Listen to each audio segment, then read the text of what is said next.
Welcome to this video. आज आरब academy की इस वीडियो में हम बजट 2026-27 की बात करेंगे। इस वीडियो के अंदर हम ये देखेंगे कि गवर्नमेंट की क्या मेन प्रायोरिटीज़ हैं। इकोनॉमिक सर्वे जो कि कुछ दिन पहले टेबल किया गया था, उसके अंदर गवर्नमेंट ने चैलेंजेस बताए थे, क्या ग्लोबल इकोनॉमी में, इंडियन इकोनॉमी में आगे चलते हुए चैलेंजेस हैं। और बजट एक तरह से उसका कुछ आंसर भी है कि उनको हम कैसे मीट कर रहे हैं। तो उसको उस पर्सपेक्टिव से भी देखेंगे। और फिर जो ब्रॉडर आउटलेज हैं, इनकम कितनी है, एक्सपेंडिचर कितना है, डेफिसिट कितना है और उसका क्या मतलब है। इसके अलावा 16th फाइनेंस कमीशन की रिपोर्ट भी रिसेंटली टेबल की गई थी और उसने टैक्स फॉर्मूला को चेंज कर दिया है, खासकर कि स्टेट्स के बीच में किस तरह से टैक्स का डेवल्यूशन होता है, डिस्ट्रीब्यूशन होता है। तो अब क्या नया फॉर्मूला है which affects different states differently, तो उसकी भी बात करेंगे। और फिर ऑपोजिशन ने जो क्रिटिसिज्म किए हैं उसका क्रिटिकल एनालिसिस करेंगे कि क्या क्रिटिसिज्म्स में कुछ दम है, कोई बात है, क्या बात है। इस सबको हम देखेंगे बजट 2026-27 में। चलिए शुरू करते हैं। तो जो फाइनेंस मिनिस्टर निर्मला सीतारमण जी हैं, उन्होंने जो ब्रॉडर फ्रेमवर्क दिया, उन्होंने कहा कि हम ना 3 कर्तव्य की बात करेंगे। 3 कर्तव्य की बात, कर्तव्य का मतलब इंग्लिश में मतलब होता है ड्यूटीज़, कि भाई हमारी कुछ 3 ड्यूटीज़ हैं एज़ द गवर्नमेंट। तो यहाँ पर ये फिस्कल पॉलिसी स्टेटमेंट ले करते हुए, fiscal policy is the policy that the government of India Lay's down.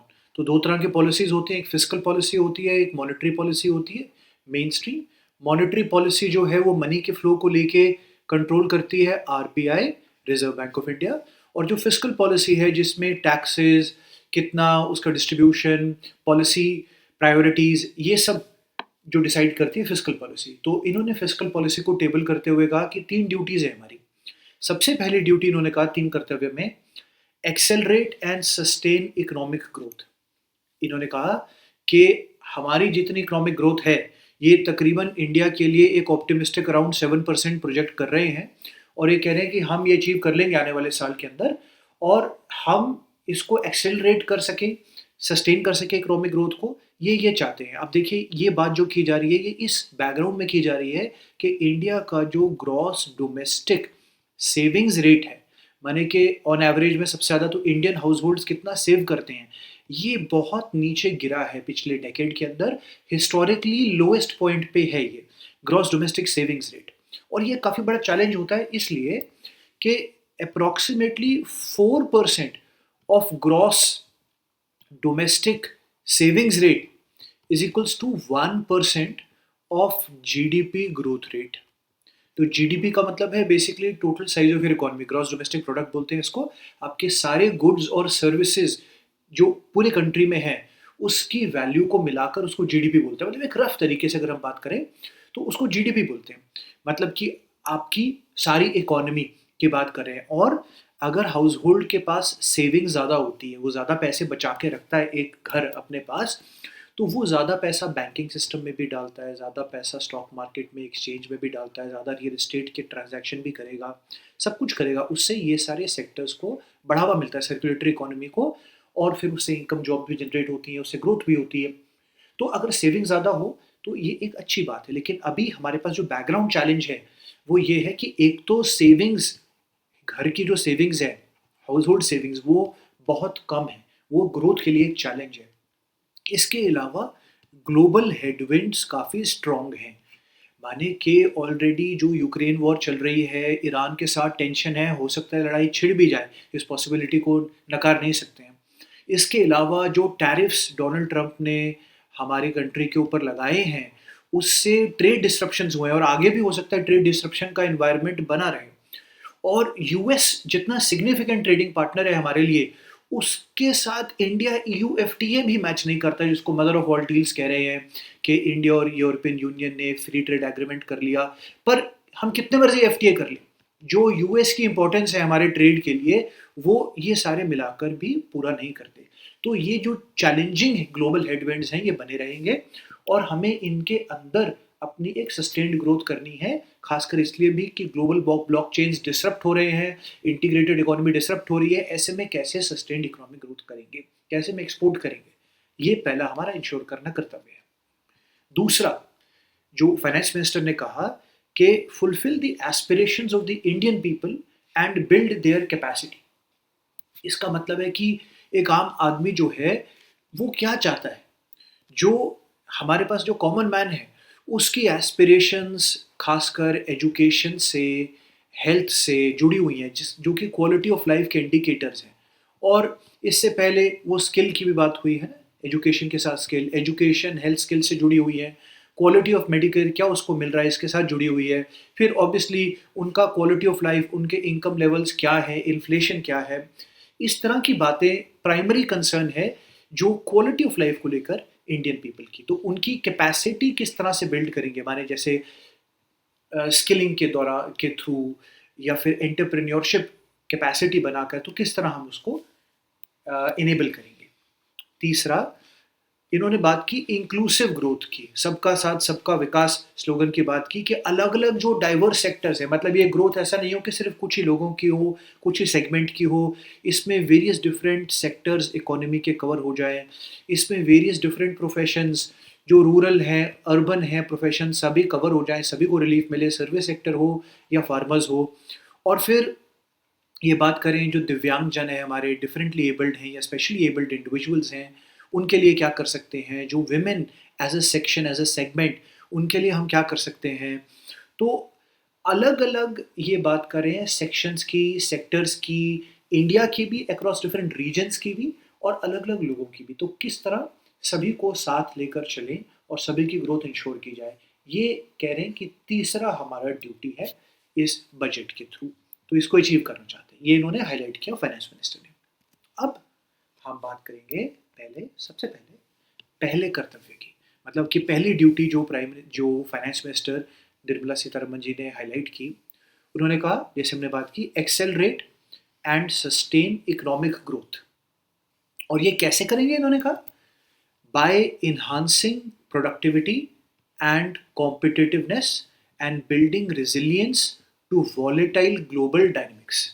कहने का मतलब हुआ कि एक तो प्रोडक्टिविटी इंक्रीज करें, जैसे हमारे यहाँ जो एमएसएमईज हैं इंडिया के अंदर, जो कि एक मेजर पार्ट ऑफ जो हमारा प्रोडक्टिविटी है, जो इंडस्ट्रियल प्रोडक्टिविटी है, जो मैन्युफैक्चरिंग है, उसका एक मेजर पार्ट है एमएसएमईज। और हमने उनको पहले मतलब काफ़ी बूस्ट देने के लिए, आप देखिए इंडिया ने जो एक मेक इन इंडिया गवर्नमेंट ने चलाई थी स्कीम, और उसके बाद पीएलआई स्कीम यानी कि प्रोडक्शन लिंक्ड इंसेंटिव स्कीम जो है, ये गवर्नमेंट ने चलाई। ये दो एक मेजर इनिशिएटिव रहे हैं इंडिया के गवर्नमेंट के पहले, इंक्रीज करने के लिए प्रोडक्टिविटी मैन्युफैक्चरिंग सेक्टर के अंदर। तो आगे इन्हांसिंग प्रोडक्टिविटी के लिए हमें, और कॉम्पिटिटिवनेस के लिए और भी क्या चाहिए कि हम ग्लोबल कॉम्पिटिटिवनेस को अचीव कर पाए। जैसे टेक्सटाइल्स के अंदर हमारा कंपटीशन बांग्लादेश से भी है, और हमारा कंपटीशन वियतनाम से भी है ना। अगर यूरोपियन यूनियन को एक्सपोर्ट करना है तो फिर हमारा, मतलब जैसे अगर आप देखिए चाइना के अंदर जो एमएसएमईज हैं, उनके पास एडवांस टेक्नोलॉजी का अच्छा एक्सेस रहता है। इसके अलावा उनके पास काफ़ी अच्छा एक्सेस फाइनेंस का भी है, लिक्विडिटी कंसर्न्स उनके काफ़ी अच्छे से मीट होते हैं। ये मेजर क्रिटिकल पॉइंट्स हैं एमएसएमईज की ग्रोथ अचीव करने के लिए। तो अगर हम उनकी प्रोडक्टिविटी एनहांस करना चाहते हैं, हम उनका कॉम्पिटिटिवनेस ग्लोबल स्टैंडर्ड्स को लेकर एडवांस करना चाहते हैं, तो हमें इंश्योर करना होगा कि उनके पास एडवांस टेक्नोलॉजी का एक्सेस हो, उनके पास फाइनेंशियल एबिलिटी का एक्सेस हो। इसके अलावा फाइनेंस मिनिस्टर कहते हैं कि building resilience to volatile global dynamics. हमने बात की कि भाई वो यूक्रेन की वॉर चल रही है ऑलरेडी, यूक्रेन रशिया की, और फिर ईरान के साथ टेंशन हो सकता है और शुरू हो जाए। और ऑलरेडी टैरिफ्स, एक इंटरनेशनल टैरिफ्स जो हैं सभी, मतलब बड़ी सारी कंट्रीज पे डोनाल्ड ट्रंप ने लगाए हैं, इंडिया के ऊपर भी लगाए हैं काफ़ी, और उससे ट्रेड डिस्रप्शन हो रहा है, और कोई गारंटी नहीं कि आगे ठीक हो जाएगा आने वाले साल में। तो इस वजह से हमको अपना देख-रेख करना होगा। इसका मतलब रेज़िलियंस का खासकर जो है, आप देखिए ये ना स्ट्रैटेजिक और फ्रंटियर सेक्टर्स के ऊपर ये निर्मला सीतारमन जी बात करते हैं। रेज़िलियंस खासकर इन सेक्टर्स को लेकर है, खासकर इन सेक्टर्स को। और इसका कहने से सबसे इंपॉर्टेंट मतलब है कि जहाँ पर हम बात कर रहे हैं सेमीकंडक्टर इंडस्ट्री की, सेमीकंडक्टर इंडस्ट्री की बात कर रहे हैं, रेयर अर्थ मेटल्स की बात कर रहे हैं। रेयर अर्थ मेटल्स कहने से हमारा मतलब है कि हम कहें निकल, कोबाल्ट, सिलीनियम, बोरॉन, इस तरह के जो मेटल्स हैं जो कि एडवांस जो चिप्स बन रहे हैं, वो एआई चिप्स हों या और तरह के जो एडवांस चिप्स इलेक्ट्रॉनिक्स में जाते हैं, या मैग्नेट्स में ये बनाने के लिए रेयर अर्थ मेटल लगते हैं, तो उसको लेके आप देखिए ऑलरेडी वेपनाइजेशन हो रहा है। इसका एक लार्ज पार्ट जो है रेयर, ये चाइना कंट्रोल करता है रेयर अर्थ मेटल्स का जो मार्केट है, इसकी रिफाइनिंग एबिलिटी भी, इसका मैन्युफैक्चरिंग और सेमीकंडक्टर्स, ये भी काफ़ी मोनोपोलिस्टिक चेन है वर्ल्ड के अंदर। एक साइड से यूएस लेड है और चाइना अपनी डेवलप कर रहा है, और हम चाहते हैं कि हम भी इस ग्लोबल डायनेमिक चेन के अंदर आ जाएं। तो अगर ट्रेड वॉर होती है इन चीज़ों को लेके, हम जैसे फार्माकोलॉजिकल एजेंट्स जो हैं वो भी इंपोर्ट करते हैं, जिससे कि आगे फार्माकोलॉजिकल जो मेडिसिन्स बनती हैं उसके लिए प्रीकर्सर एजेंट्स हम काफ़ी हाई मात्रा में इंपोर्ट करते हैं। इसके अलावा गोल्ड भी इंपोर्ट करते हैं, ऑयल भी इंपोर्ट करते हैं। तो अगर जो ग्लोबल डायनेमिक्स वॉलेटाइल रहे, मतलब उथल पुथल हो रहा है, हमें नहीं पता क्या होगा आगे, उसके साथ हम कैसे रेजिलियंस बना के रखें, अपने आप को तैयार करके रखें, ये हमारा उद्देश्य है। This is our objective.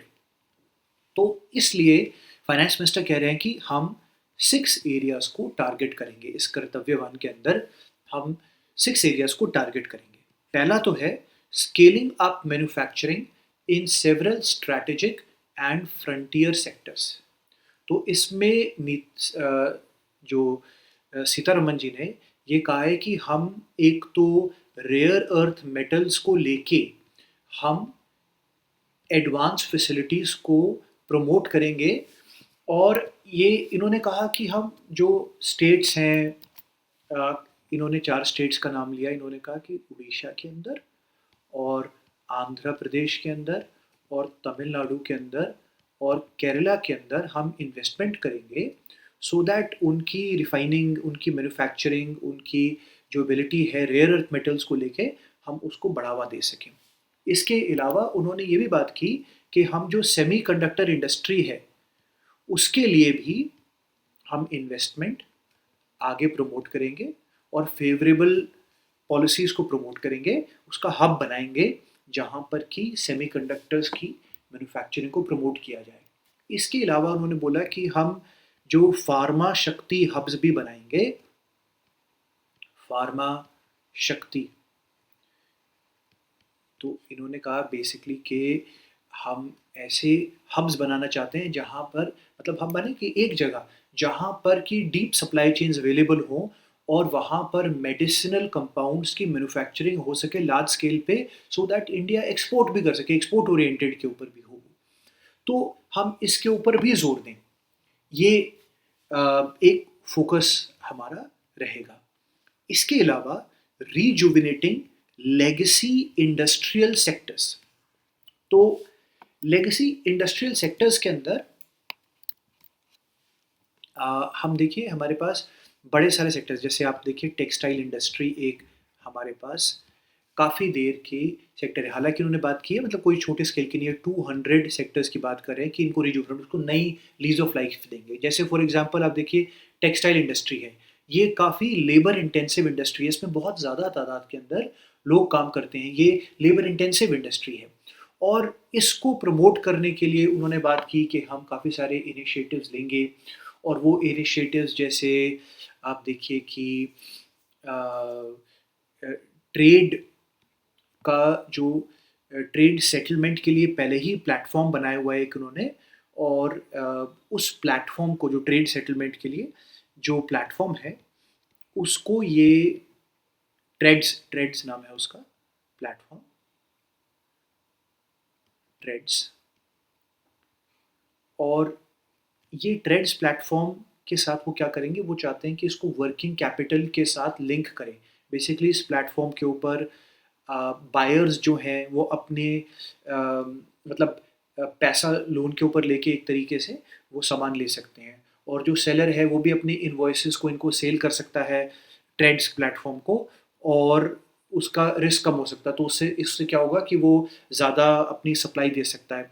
तो ये बीच में जो वर्किंग कैपिटल का प्रॉब्लम आता है कि बेचने, मतलब उधारी पे चलता है ना, बेचने वाले खरीदने वाले का काम। तो बेचने वाला कितनी उधारी दे सकता है और खरीदने वाला कितनी पहले उधारी ले सकता है, कि पहले सामान ले लिया, बिकेगा तो तुम्हें पैसे दे दूंगा।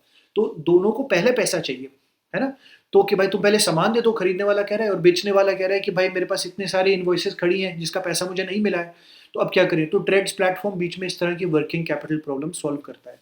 तो टेक्सटाइल इंडस्ट्री के अंदर हम ट्रेड्स प्लेटफॉर्म से उसको लिंक करें, और जो सेंट्रल पब्लिक सर्विस एंटरप्राइजेज हैं, सेक्टर एंटरप्राइजेज हैं, उनको भी हम ये ट्रेड्स प्लेटफॉर्म से लिंक करें। और फिर समर्थ 2.0 की भी बात कर रहे हैं फाइनेंस मिनिस्टर। वो कह रहे हैं कि हम जैसे फाइबर बाहर से, टेक्निकल फाइबर की प्रोडक्शन हम इंडिया के अंदर प्रमोट करें। टेक्निकल फाइबर जैसे आप देखिए कि फ़र्ज़ कीजिए वही है, क्या कहते हैं, छोटा सा अपना वो हम स्लैक्स रहती हैं ना, जो स्ट्रेचेबल स्लैक्स रहती हैं, उसका भी अगर आप देखें इंडिया के अंदर जो फाइबर है उसकी प्रोडक्शन नहीं होती है, वो ज़्यादातर हम इंपोर्ट करते हैं।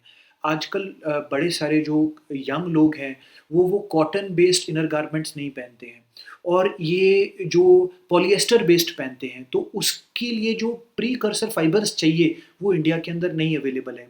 तो एक ज़रूरत हमको ये है कि उसका जो इम्पोर्ट है वो इम्पोर्ट को हम ईज़ी कर दें, ईज़ी कर दें, जिसमें कि अभी क्या होता है, क्वालिटी कंट्रोल ऑर्डर्स होते हैं।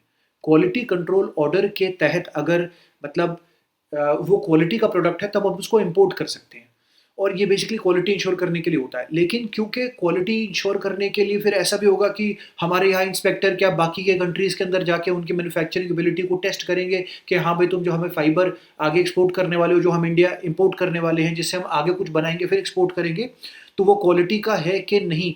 तो कितने लोग हैं हमारे पास, कितनी कंट्रीज़ में जा सकते हैं, क्या वो कंट्रीज़ अलाउ करती हैं हमको या कर रही हैं? और इस सब के अंदर जो हमारे पास मैन पावर के लिमिटेशन की वजह से या और परमिशंस के लिमिटेशन की वजह से जो स्लो डाउन आता है, फिर उससे आगे एबिलिटी लिमिट हो जाती है। तो हम इस तरह की चीज़ों को भी एड्रेस करें आगे जाके, गवर्नमेंट इंडिकेट कर रही है कि करेंगे।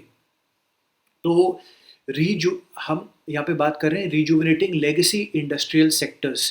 तो लेगेसी इंडस्ट्रियल सेक्टर्स को भी हम रिजुविनेट करें। इसके अलावा आप देखिए कि एग्रीकल्चरल सेक्टर में भी बड़े सारे एरियाज़ में काफ़ी सारे हैं। तो जैसे गवर्नमेंट ऑफ इंडिया ने ये भी बात की है कि आप कीजिए बात, अगर कोकोनट कल्टीवेशन बड़ी सारी जगह होती है, आलमंड की कल्टीवेशन होती है, पाइन नट्स की कल्टीवेशन होती है, और कैश्यूज़ की कल्टीवेशन होती है। ये इन्होंने बोला है कि इसके अंदर अच्छा एक्सपोर्ट मार्केट भी है जो कैप्चर कर सकते हैं, और इनको हम प्रमोट करेंगे, इन इंडस्ट्रीज़ को प्रमोट करेंगे। इसके ऊपर अगर कोई जो फेवरेबल ड्यूटीज़, उस आर्किटेक्चर को हम देखेंगे और इनको प्रमोट करने के लिए हम इनिशिएटिव्स लेंगे। तो बड़े सारे डिफरेंट डिफरेंट सेक्टर्स को, ना सिर्फ इंडस्ट्रियल सेक्टर को भी उन्होंने आगे जाके बजट के अंदर एग्रीकल्चर रिलेटेड सेक्टर्स की भी बात की है कि सभी को प्रमोट करेंगे।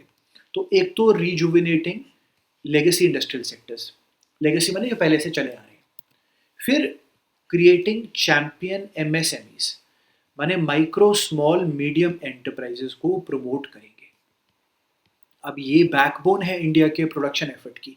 मैक्सिमम लोग जो हैं वो इंडिया के अंदर ये एमएसएमई सेक्टर के अंदर एम्प्लॉयड हैं।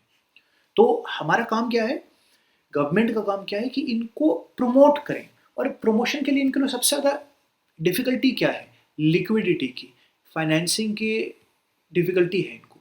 तो गवर्नमेंट ने कहा है वेरियस हमारे जो इनिशिएटिव्स हैं उनके थ्रू हम लिक्विडिटी, इनको पैसा और पहुंचाएंगे, so that they are able to operate properly. और दूसरा, टेक्नोलॉजी का, इनके पास एडवांस टेक्नोलॉजी का एक्सेस हो, इसके लिए हम कुछ काम करेंगे। हालांकि बजट में ज़्यादा फोकस गवर्नमेंट ने लिक्विडिटी पे ही किया है, और टेक के ऊपर उतना इस बजट के अंदर फोकस आया नहीं। ये भी एक इम्पॉर्टेंट आगे मतलब एक बड़ी इंपॉर्टेंट चीज़ है जिसके जो चाहिए एमएसएमईज को ग्रो करने के लिए क्लस्टर्स के अंदर। तो गवर्नमेंट ने कहा कि हम चैंपियन एमएसएमईज बनाएंगे, ऐसे बनाएंगे एमएसएमईज, ऐसे एमएसएमईज को प्रमोट करेंगे जिससे कि आगे मतलब वो काफ़ी स्केल के ऊपर ग्रो कर सकें, मतलब एक एग्जाम्पल बन जाए। और उसके लिए उन्होंने ये भी बात की कि हम एमएसएमईज मित्रा बनाएंगे। एमएसएमई मित्रास की उन्होंने बात की। मित्रा माने ऐसे ये लोग हैं, इंडिविजुअल्स हैं जो कि स्पेसिफिकली ट्रेन किए गए हैं, जो कि जिनको सारे प्रोसीजर्स पता है, जैसे वो टैक्सेशन के हों या गवर्नमेंट के डिपार्टमेंट्स के साथ डील करने के लिए, या मार्केट एक्सेस को लेकर किस तरह से ईजी बनाया जाए। तो इससे क्या होगा कि एमएसएमईज़ के अंदर इन हाउस कैपेसिटी नहीं रहती है काफ़ी बार। मतलब वो बेशक टैक्सेशन के साथ डील करने की हो, गवर्नमेंट रेगुलेशन के साथ हो या एक्सपोर्ट के लिए उनको क्या-क्या फुलफिलमेंट करने की ज़रूरत है क्वालिटी कंट्रोल की तरफ से, या फिर किस तरह से नई मार्केट्स को एक्सेस करें या क्या टूल्स हैं। तो ये जो मित्राज़ हैं, ये उनको हैंड होल्ड करके एमएसएमईज़ को उनको आगे लेके जाएँगे। बेसिकली इनका काम ही ये होगा। तो ये भी गवर्नमेंट ने बात की। इसके अलावा powerful push for infrastructure creation की बात की। अब गवर्नमेंट ने कहा है कि हम जो पहले पिछले बजट के अंदर रिवाइज एस्टिमेट था कि 10.9 लाख करोड़ रुपीस इन्वेस्ट कर रही थी सरकार इंफ्रास्ट्रक्चर क्रिएशन में, और अब वो बढ़कर 12.2 लाख करोड़ हो गया है इस बजट के अंदर। तो एक तो टोटल अमाउंट बढ़ाया है। इसके अलावा प्राइवेट जो इंफ्रास्ट्रक्चर क्रिएटर्स हैं, प्राइवेट पार्टीज़ हैं जो कि इंफ्रास्ट्रक्चर डेवलपमेंट करती हैं, उनके लिए उन्होंने कहा कि हम आरईआईटीज़ को और प्रमोट करेंगे। रियल एस्टेट इन्वेस्टमेंट ट्रस्ट्स होते हैं जैसे, उस तरह का जो मैकेनिज़्म है उसको और प्रमोट करेंगे, और इनके लिए कुछ क्रेडिट गारंटी मैकेनिज़म्स भी बनाएँगे। जिससे कि इनको नुकसान होता है, कहीं भाई इतना बड़ा प्रोजेक्ट है, पूरा पैसा इन्वेस्ट कर दिया, बाद में कुछ भी प्रॉब्लम हो गई, पैसा मिले ना मिले, निकले ना निकले, तो इनके लिए कुछ क्रेडिट गारंटी के लिए मैकेनिज्म बनाएंगे। और इसके अलावा ये आरईआईटीज़ का मैकेनिज्म प्रमोट करेंगे, और सीपीएससी माने जो सेंट्रल पब्लिक सेक्टर एंटरप्राइजेज हैं उनको भी इसका एक्सेस देंगे आरईआईटीज़ का। तो हम प्रमोट करेंगे इंफ्रास्ट्रक्चर का क्रिएशन इस तरीके से। इसके अलावा गवर्नमेंट ने खुद भी अपनी तरफ से अनाउंस किया है कि एक ईस्टर्न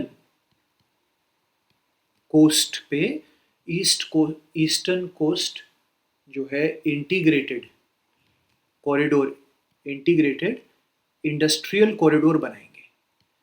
इंटीग्रेटेड इंडस्ट्रियल कॉरिडोर का मतलब है कि उसके अंदर सप्लाई चेन जो है, लेबर मार्केट, वो एक दूसरे से इफेक्टिवली इंटीग्रेटेड रहेगा। तो eastern coast integrated industrial corridor ये बनाएंगे।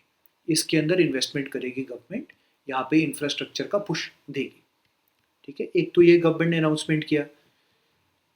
फिर इसके अलावा इन्होंने ये भी कहा, एफएम ने, फाइनेंस मिनिस्टर ने ये भी कहा कि हम प्रमोट करेंगे, एक नया फ्रेट कॉरिडोर बनाएंगे। फ्रेट माने जो सामान होता है, सामान को कैरी करने के लिए जो ट्रेन सामान को लेके जाती है, तो एक नया फ्रेट कॉरिडोर बनाएंगे, ईस्ट वेस्ट नया फ्रेट कॉरिडोर बनाएंगे, और उससे मतलब जैसे वेस्ट बंगाल से गुजरात तक हम कनेक्टिविटी देंगे। तो एक ईस्ट वेस्ट नए फ्रेट कॉरिडोर की भी बात की। इसके अलावा इन्होंने कहा कि भाई जो 20 new waterways government of India बना रही है उस पर फोकस कर रही है। पहला वाला उड़ीसा से शुरू करेंगे और इनके अंदर इन्वेस्टमेंट करेंगे। इसके अलावा सी प्लेन्स को भी प्रमोट करेंगे। सी प्लेन्स जिसमें कि ये इनलैंड वाटरवेज की बात हो रही है, तो वाइबिलिटी गैप फंडिंग स्कीम के थ्रू, वीजीएफ स्कीम के थ्रू प्रमोट किया जाएगा ये इनलैंड वाटरवेज को भी। तो ताकि कि जो रेल्स हैं, रोड्स हैं और इनलैंड वाटरवेज हैं, ये आपस में कनेक्टेड हो, जिससे कि हमारा जो टोटल टर्न अराउंड टाइम है और जो कॉस्ट है, जो कॉस्ट लगती है एक प्रोडक्ट को बाहर से एंड कंज्यूमर तक पहुंचने के लिए, और फिर कहीं से मैन्युफैक्चर प्रोडक्ट को बाहर जाने के लिए, ये जो कॉस्ट है बीच में, इस कॉस्ट को कम किया जा सके बेटर इंफ्रास्ट्रक्चर बना के। तो powerful push for infrastructure creation. इसके अलावा इन्होंने बात की कि हम लॉन्ग टर्म एनर्जी सिक्योरिटी और स्टेबिलिटी को इंश्योर करेंगे। इसके लिए इन्होंने बात की कि हम ना 20,000 करोड़ की गवर्नमेंट इन्वेस्टमेंट करेगी 5 डिफरेंट सेक्टर्स के अंदर, 5 अलग अलग सेक्टर्स के अंदर, कार्बन कैप्चर मैकेनिज्म के अंदर, कार्बन कैप्चर टेक्नोलॉजी में। कार्बन कैप्चर टेक्नोलॉजी ऐसी होती है जो कि हवा से जो एक्सेस जो कार्बन है, कार्बन डाइऑक्साइड के फॉर्म में यूजुअली, उसको कैप्चर कर लेती है, उसको निकाल लेती है हवा में से, जिससे कि ऑब्वियसली ग्लोबल वार्मिंग हो रही है, आप जानते हैं। और उसको वो या तो साइलोज में जैसे ब्रिक्स जैसी चीज़ों में बनाकर वो कहीं पे स्टोर कर लेती है, या किसी और फॉर्म में स्टोर करती है रॉक्स के अंदर। तो बेसिकली हवा में से वो निकाल लेती है जो एक्सेस कार्बन डाइऑक्साइड, जिससे ग्लोबल वार्मिंग हो रही है। तो एक लंबे टाइम के लिए, मतलब अभी हम ऑब्वियसली जब एनर्जी हमारा, आप जानते हैं काफ़ी सारा जो है वो कोल पावर्ड है, थर्मल पावर्ड है, और उसके लिए अगर हम चाहते हैं कि कोई ज़्यादा क्लाइमेट चेंज रिलेटेड प्रॉब्लम नहीं हो, तो ये कार्बन कैप्चर के मैकेनिज्म पे गवर्नमेंट ने बात की है। फिर developing city economic regions, government ने ये भी बात की है कि ऑलरेडी हमारे बड़े सारे प्रोग्राम्स जैसे कि अमृत चल रहे हैं, Atal mission for rejuvenation and urban transformation चल रहा है गवर्नमेंट ऑफ इंडिया का।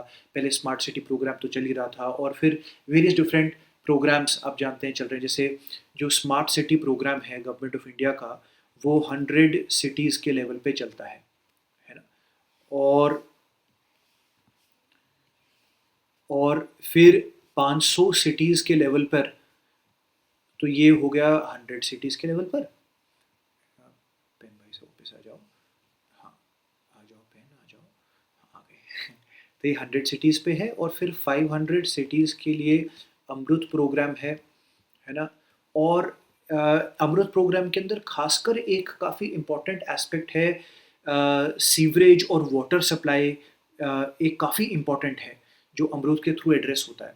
इसके अलावा फिर दीनदयाल उपाध्याय अंत्योदय योजना, नेशनल अर्बन लाइवलीहुड मिशन, या फिर जो नेशनल अर्बन हेल्थ मिशन, और स्वच्छ भारत अभियान अर्बन, है ना। बड़े सारे जो स्वच्छ भारत अभियान जो अर्बन कंपोनेंट, बड़े सारे प्रोग्राम्स। फिर ये बाकी की जो हमारी तकरीबन 4300 म्यूनसिपैलिटीज़ हैं जो अर्बन एरियाज़ हैं, उनके ऊपर ऐसे वो काम करते हैं। तो हमने ये सिटी इकोनॉमिक रीजन्स को रिजुविनेट करना है, और इसमें इस बजट के अंदर जो गवर्नमेंट ने जो सबसे इम्पोर्टेंट पुश दिया है वो आगे उन्होंने मतलब मेट्रोज़ की तरफ जो एलोकेशन है और रेल प्रोजेक्ट्स की तरफ जो एलोकेशन है उसके ऊपर पुश दिया है। जो सबसे इम्पोर्टेंट बजट एलोकेशन किया गया है इसके अंदर, वो मेट्रोज़ और रेल ट्रांसपोर्टेशन की तरफ इम्पोर्टेंट एलोकेशन किया गया है इस बजट के अंदर। तो ये तो होगा कर्तव्य 1। फिर हम आते हैं कर्तव्य 2 के ऊपर। तो अब यहाँ पर इंडियन जो लोग हैं, आम आदमी हैं, उनके एस्पिरेशंस को पूरा करना है, उनकी कैपेसिटी को बिल्ड करना है। तो सर्विसेज सेक्टर के ऊपर फोकस कर रहे हैं। इसके लिए गवर्नमेंट ने एक हाई पावर्ड कमेटी भी अनाउंस की है बजट के अंदर। गवर्नमेंट ने कहा है, एफएम ने कहा है कि एक हाई पावर्ड कमेटी बिठाएंगे, जिससे कि खासकर किस तरह से एजुकेशन से एम्प्लॉयमेंट का लिंकेज हो, इसको इवैल्यूएट किया जाएगा और क्या क्या हमें करना चाहिए। ये खासकर मद्देनज़र इस बात के है कि आर्टिफिशियल इंटेलिजेंस का ग्रोथ हो रहा है और आगे ये इफेक्ट कर रहा है, तो किस तरह से एआई का इम्पैक्ट क्या रहेगा, इसको इवैल्यूएट करने के लिए भी ये हाई पावर्ड कमेटी काम करेगी। और आगे कहाँ नई जॉब अपॉर्चुनिटीज़ हो सकती है और उस पर फोकस करें, इसके लिए भी हाई पावर्ड कमेटी काम करेगी। तो गवर्नमेंट ने कहा है कि हम सर्विसेज सेक्टर पे फोकस करेंगे, एजुकेशन, ट्रेनिंग और स्किलिंग ऑफ द वर्कफोर्स पे फोकस करेंगे। आप जानते हैं कि पहले ही जो गवर्नमेंट ऑफ इंडिया का सबसे बड़ा प्रोग्राम इसमें है वो स्किल इंडिया के नाम से चलता है ना। हालांकि और बड़े सारे प्रोग्राम, पर ये अम्ब्रेला प्रोग्राम है। तो इन एरियाज सच एज, अब हम कहाँ कहाँ फोकस करेंगे सर्विसेज सेक्टर पे, हेल्थ केयर पे, मेडिकल टूरिज्म पे, एनिमल हस्बेंड्री में, एनिमेशन पे, विजुअल इफेक्ट्स पे, गेमिंग्स में, कॉमिक्स पे, ऑरेंज इंडस्ट्री, इन सबको जैसे विजुअल इफेक्ट, गेमिंग, कॉमिक्स को इकट्ठे मिला के ऑरेंज इंडस्ट्री बोलते हैं, और डिज़ाइन पे। तो इन्होंने जो एफएम ने कहा कि कंटेंट क्रिएशन का जो काम है, क्वालिटी कंटेंट क्रिएशन का, इसमें जॉब अपॉर्चुनिटीज़ का स्कोप है। हम इसमें जॉब अपॉर्चुनिटीज़ को प्रमोट करने के लिए, एम्प्लॉयमेंट को प्रमोट करने के लिए इसके अंदर हम इन्वेस्टमेंट करेंगे, नए हब्स बनाएंगे, नए सेंटर्स खोलेंगे, जिससे कि जैसे नया डिज़ाइन का सेंटर खोलेंगे एक्सेलेंस का, और हम ऑरेंज इकोनॉमी को प्रमोट करते हुए पैसा उसमें डालेंगे। हम इन सभी सेक्टर्स को प्रमोट करेंगे जिससे कि नई जॉब्स क्रिएट हो। इसके अलावा हेल्थ और मेडिकेयर के अंदर इन्होंने कहा कि जो एलाइड हेल्थ केयर प्रोफेशनल होते हैं, हम 1 लाख और एलाइड हेल्थ केयर प्रोफेशनल बनाएंगे। एलाइड हेल्थ केयर प्रोफेशनल माने ये ना कोर वो एमबीबीएस वाले डॉक्टर नहीं है या बीडीएस वाले डॉक्टर नहीं है। ये जैसे ये योगा या यूनानी या सिद्धा या होम्योपैथी, या जैसे जो आयुष की बात करें ना, आयुर्वेदा, योगा, यूनानी, सिद्धा, होम्योपैथी, इसके द्वारा वेलनेस से रिलेटेड भी हो सकते हैं। और इन्होंने कहा कि आयुर्वेदा को प्रमोट करते हुए हम उसके अंदर क्वालिटी कंट्रोल के अंदर भी बेटर इन्वेस्टमेंट करेंगे, और उसके एक्सपोर्ट ओरिएंटेड भी हम बेटर इन्वेस्टमेंट करेंगे।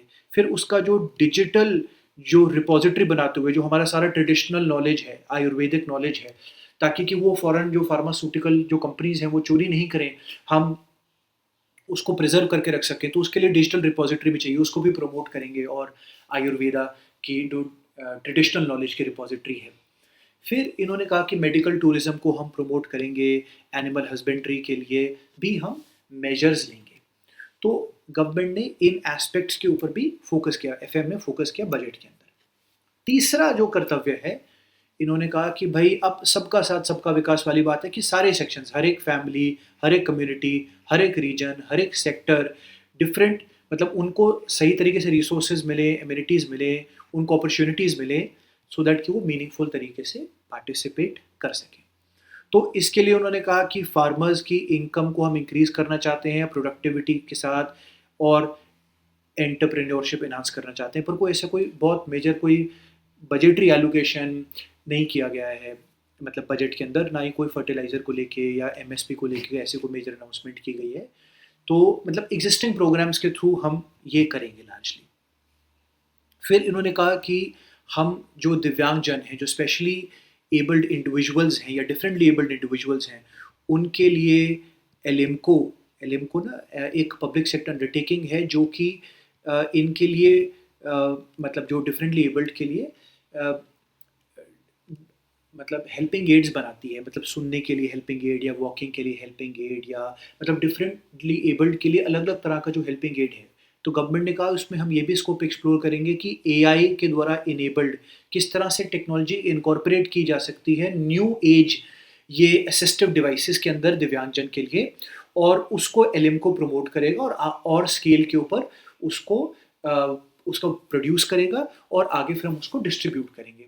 इसके अलावा इन्होंने ये भी कहा कि अलग-अलग टाइप के जो जैसे वल्नरेबल में हम वुमेन भी देखते हैं, तो एसएचई मार्ट्स की भी बात की फाइनेंस मिनिस्टर ने।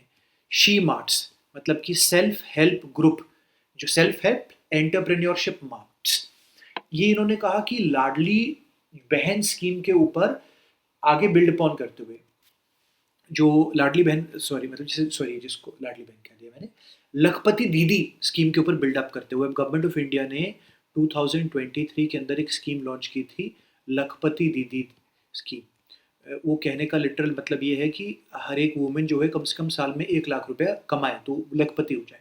लखपति दीदी स्कीम लॉन्च की थी और उसमें जो विमेन एंटरप्रेन्योर मतलब विमेन को स्किल ट्रेनिंग दी जाती थी पहले, तो मतलब जैसे कि वो एलईडी बल्ब हुआ वो बनाने के लिए, या जो ड्रोन्स होती हैं उनको ठीक करने के लिए, या प्लम्बिंग को लेकर, तो अलग अलग तरह के उनको स्किल्स देते थे, फिर उनको लिंक करते थे अपॉर्चुनिटीज़ के साथ कि जॉब कहाँ मिल सकती है, उनको जॉब अपॉर्चुनिटी के साथ लिंक करने के लिए। अब फाइनेंस मिनिस्टर ने कहा कि लखपति दीदी स्कीम के ऊपर बिल्ड अपॉन करते हुए हम शी मार्ट्स बनाएंगे। तो शी मार्ट क्या है, मार्ट ना दुकान है, मतलब कि अपनी ही दुकान खुलवाएंगे, जो सेल्फ हेल्प फेडरेशंस होती हैं उनके अंतर्गत, उनके अंदर, उनके एपरेटिस के अंदर हम मार्ट्स माने की दुकानें खुलवाएंगे, जहां पर कि जो विमेन के द्वारा मैन्युफैक्चर्ड प्रोडक्ट्स हैं, जो self help groups women driven जो मैन्युफैक्चर करते हैं, आप जानते हैं इंडिया में एक जो दीनदयाल उपाध्याय अंत्योदय योजना, रूरल कंपोनेंट है इसका एनआरएलएम, और अर्बन कंपोनेंट है इसका NULM, national urban livelihood mission and national rural livelihood mission. इसके द्वारा इसके अंतर्गत बड़े सारे प्रोग्राम्स हैं जिसमें कि सेल्फ हेल्प ग्रुप्स को प्रमोट किया जाता है। तो उन सब के जो प्रोडक्ट्स जो बनते हैं जो सेल्फ हेल्प ग्रुप्स के तहत, उनको यहाँ पर बेचा जा सके, तो ये अपने रिटेल शॉप ओनर हो जाएंगे जो विमेन हैं।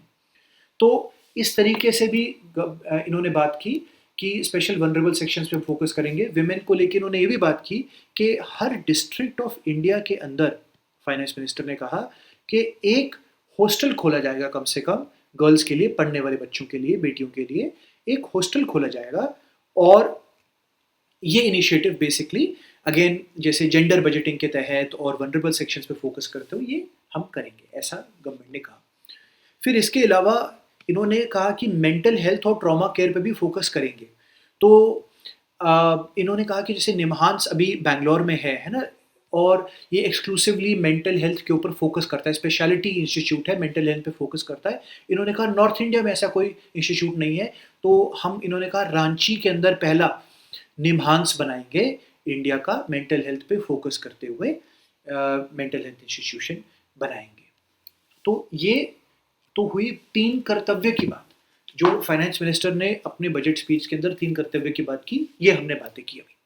अब इसके अलावा अब एक मोटा-मोटा ब्यौरा देखते हैं कि कितनी इनकम आती है, आय कितनी है, कितनी इनकम है और खर्चा कितना है। जैसे आप अपना घर का बजट बनाते हो, तो कितना पैसा है आपके पास, कितना खर्चा है आपका और उसमें उधारी कितनी है ना?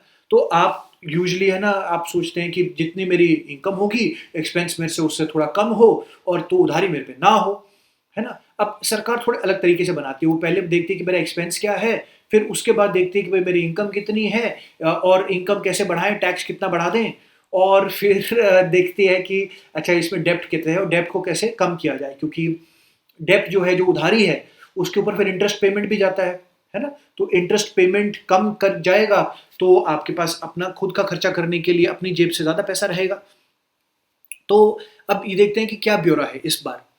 अब सेंटर के जो नेट टैक्स रिसीप्ट्स हैं, उनके पास जो टोटल इनकम आ रही है सेंटर के पास, स्टेट्स को पैसा देने के बाद, स्टेट टैक्स डिवोल्यूशन के बाद, वो है 28.7 लाख करोड़। इतना पैसा है इनके पास। इसमें से ये जो पैसा है, इसमें से कॉर्पोरेट्स ने कितना दिया? कॉर्पोरेट्स का जो टैक्स है वो 12.3 लाख करोड़ है और जो इंडिविजुअल्स ने दिया इनकम टैक्स वो 14.7 लाख करोड़ है। ठीक है? तो ये गवर्नमेंट के पास टैक्स से इनकम आ रही है। अब ये सेंट्रल गवर्नमेंट के पास आ रही है टैक्स से इनकम, और सेंट्रल गवर्नमेंट का एक्सपेंडिचर कितना है? 53.5 लाख करोड़ इन्होंने जो साल के लिए बजट किया है। तो बाकी का बेसिकली वो या तो उधारी से आएगा या कोई पब्लिक प्राइवेट पार्टनरशिप के थ्रू कहीं से उसको हम फैसिलिटेट करेंगे। तो कैपिटल एक्सपेंडिचर, अब ये जो एक्सपेंडिचर होता है इसको ना दो हेड्स में ब्रॉडली क्लासिफाई करते हैं। एक तो होता है कैपिटल एक्सपेंडिचर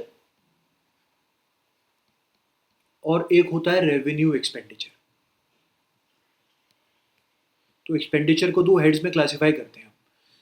कैपिटल का मतलब है कि एसेट्स बनाने के लिए कोई जो टैंगेबल एसेट बनाया, टैंगेबल माने जिसको टच कर सकते हो, आप सी कर सकते हो, जैसे कोई रोड बनाई या आपने कोई ग्रिड का इंफ्रास्ट्रक्चर, इलेक्ट्रिसिटी ग्रिड का इंफ्रास्ट्रक्चर बनाया है, कोई डैम बना दिया आपने, या आपने कोई वाटरवे बनाया है, मतलब कोई फिजिकल एसेट आपने बनाया है और वो दिखता है आपको, है ना? तो ये कैपिटल इन्वेस्टमेंट हुई।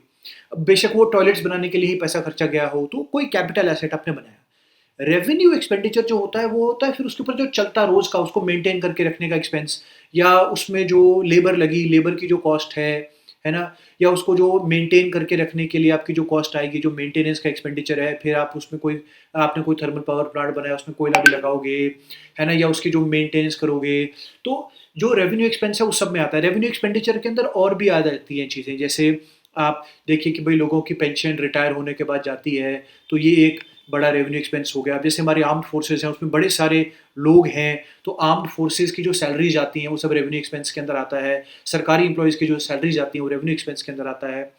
जो अगर कहीं डिफेंस के अंदर आपने कोई इक्विपमेंट खरीद लिया, कोई प्लेन्स खरीद लिए, कोई मिसाइल्स खरीद लिए, कुछ और खरीद लिया, तो वो कैपिटल एक्सपेंस में आएगा। उसके साथ जो लोग उसको चला रहे हैं, उनकी जो तनख्वाह जाएगी, जो सैलरी जाएगी, वो रेवेन्यू एक्सपेंस में आएगा। तो इस तरह से एक्सपेंडिचर का एक क्लासिफिकेशन होता है कैपिटल और रेवेन्यू के अंदर। तो कैपिटल एक्सपेंडिचर का जो क्लासिफिकेशन अगर ये ज़्यादा हो तो इसको एक अच्छी बात मानी जाती है कि ठीक है, हमारे पास फिजिकल एसेट्स बन रहे हैं ज़्यादा स्पीड के ऊपर। ठीक है, तो अभी गवर्नमेंट ने बताया कि 12.2 लाख करोड़ का कैपिटल एक्सपेंडिचर है गवर्नमेंट का, और ये 4.4% ऑफ जीडीपी है। 4.4% ऑफ जीडीपी है, मतलब कि, और ये पिछले 8 सालों में कुछ सबसे ज़्यादा है, तो ये काफ़ी अच्छी बात है। और फिर फिस्कल डेफिसिट गवर्नमेंट का है। इन्होंने कहा था कि पिछले साल के रिवाइज एस्टिमेट के हिसाब से 4.4% ऑफ जीडीपी था फिस्कल डेफिसिट, माने कि उधारी कितनी है उसको हम as a percentage of GDP express करें। देखिए, उधारी को आप as a percentage of expenditure भी देख सकते हैं।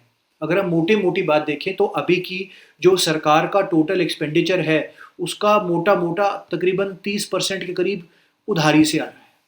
ठीक है, इस साल का। पर अब हम बात करें कि भाई टोटल उधारी कितनी है सरकार के ऊपर, तो अभी as a percentage of GDP अगर उसको एक्सप्रेस करें, जीडीपी काफी बड़ी है। देखिए, टोटल एक्सपेंस तो गवर्नमेंट का जो है वो तकरीबन 11% ऑफ जीडीपी के आसपास ही है ना। तो जो जैसे बजटेड एक्सपेंस है कि जीडीपी का साइज तो काफी बड़ा है, पर इस साल का टोटल खर्चा तकरीबन कुछ 11% ऑफ जीडीपी का है। और अगर हम उसको बात करें कि उसमें से टोटल उधारी कितनी है, तकरीबन कुछ 4% ऑफ जीडीपी के आसपास की, 4.4% ऑफ जीडीपी की है। अब जो फाइनेंस मिनिस्टर हैं उन्होंने कहा कि इस साल ये कम होके, ये पिछले साल की बात 4.4% है, इस साल 4.3% हो गया, माने 0.1% कम हो गया। अब देखिए कि हमारे पास एक ना FRBM एक्ट है, जो fiscal regulation and budget management act है 2003 का। उसके अंदर कुछ टारगेट्स हैं कि भाई इसको कम करके इतना इतना इतना लाना है और इस स्पीड से मतलब आपको कम करना है। तो ये ब्रॉडली बेसिकली FRBM एक्ट के साथ कंप्लाई तो नहीं करता, हालांकि देखिए रिडक्शन हो रही है, लेकिन जिस रेट पे रिडक्शन होनी चाहिए थी उस रेट पे रिडक्शन नहीं हो रही है, ऐसा क्रिटिक्स कह रहे हैं कि इससे फास्टर रिडक्शन होनी चाहिए थी। लेकिन फिर भी अच्छी बात है कि रिडक्शन ही हो रही है, ये एस्केलेट नहीं हुआ। अब देखिए यूजुअली जो फिस्कल डेफिसिट है ना, वो बजट ईयर्स के अंदर बढ़ जाता है, माने जैसे अगर आप देखिए कि मतलब बजट ईयर्स में से कह रहा हूँ, जो इलेक्शन ईयर्स में बढ़ जाता है। मैंने अगर 2013-14 हो, जब 14 के इलेक्शन थे, या 2019-20 हो, है ना, जब 2000 मतलब 18-19 हो, जिसमें 19 के इलेक्शन थे, तो इसमें फिस्कल डेफिसिट बढ़ जाता है क्योंकि सरकार ज़्यादा उधारी ले लेती है, उस साल ज़्यादा स्कीमें अनाउंस कर देती है, ज़्यादा पैसा खर्च देती है, ज़्यादा मार्केटिंग कर देती है ना। तो इलेक्शन ईयर से पहले यूजली फिस्कल डेफिसिट बढ़ जाता है, ऐसा आप देखिएगा, मतलब ट्रेंड है। तो अभी उधारी कम से कम ही हुई है, चलो 0.1% कम हुई है पिछले साल से कंपेयर। फिर डेप्ट टू जीडीपी रेशियो, टोटल उधारी की बात करेंगे, सरकार के ऊपर टोटल उधारी कितनी है, डेप्ट टू जीडीपी रेशियो।